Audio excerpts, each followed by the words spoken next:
comment j'ai vécu la transition d'entreprise plus classique à la start-up. J'ai bien vécu ça. Moi, j'ai toujours eu dans un de mes critères, c'est un peu bête, mais que je voulais pas travailler en costume.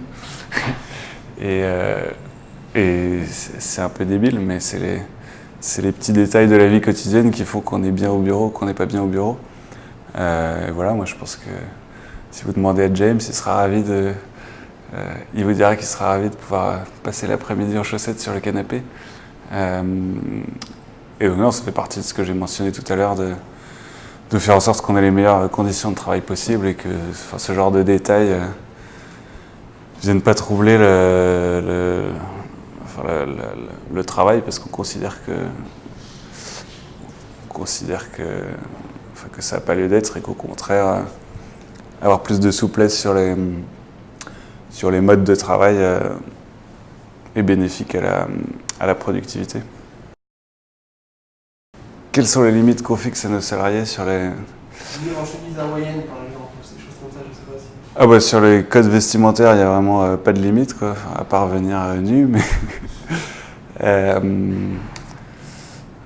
Non, notre bureau d'avant, on partageait avec une boîte hawaïenne, justement.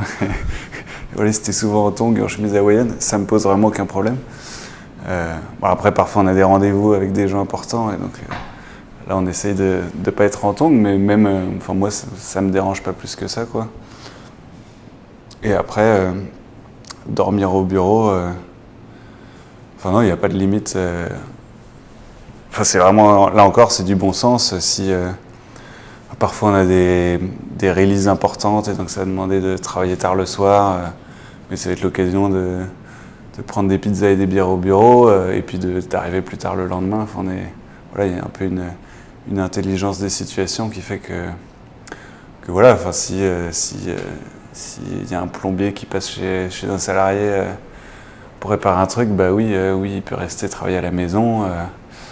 On est assez souple sur ça, quoi.